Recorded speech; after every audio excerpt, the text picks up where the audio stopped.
शिव के जिस रूप से जिसकी जो कामना है वो जुड़ा और उसने उनसे वो चीज प्राप्त की है।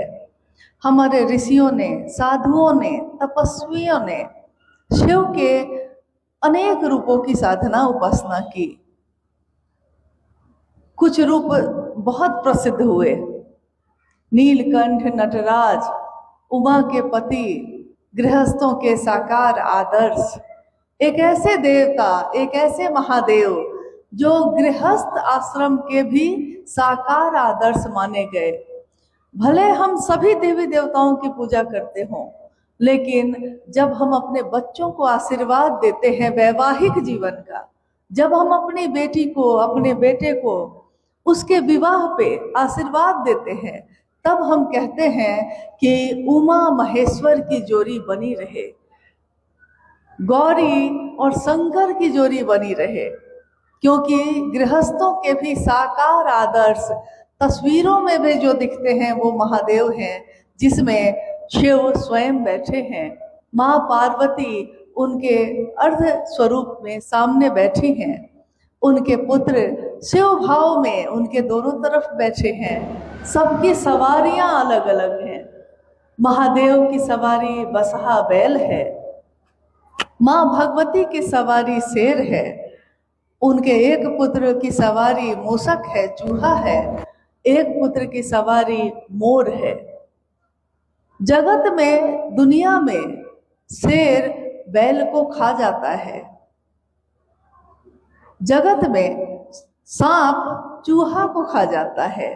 सांप जो शिव के गले में लिपटा हुआ है, उसका स्वभाव है, उसका भोजन है कि वो चूहा को खा जाएगा। मोर देखने में इतना सुंदर है, लेकिन सांप उसका भोजन है, वो सांप को खा जाता है, भोजन है, वो जरूरत है उसकी, उसके बिना वो जीवित ही नहीं रह पाएगा। ऐसा स्वभाव है।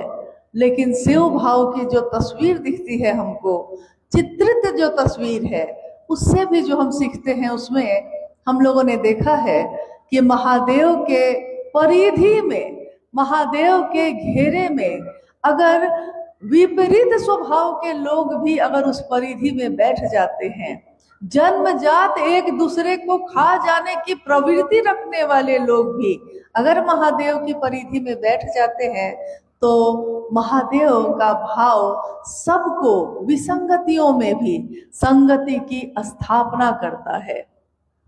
शिव का एक स्वरूप है जगत गुरु शिव, ज्ञान दाता स्वरूप, ज्ञान देने वाले महादेव। ज्ञान देने वाले महादेव यानी उनका वो स्वरूप जिसमें वो समस्त विश्व को ज्ञान की धारा से भिगा रहे हैं। दया की बारिश हो रही है, गुरु की वाणी की बारिश हो रही है, और सबके मन प्राण भीग रहे हैं उसमें। जगत गुरु शिव की कुर्सी पे महादेव है, लेकिन जगत के लोग, दुनिया के लोग महादेव को अपना गुरु मानेंगे तब ना।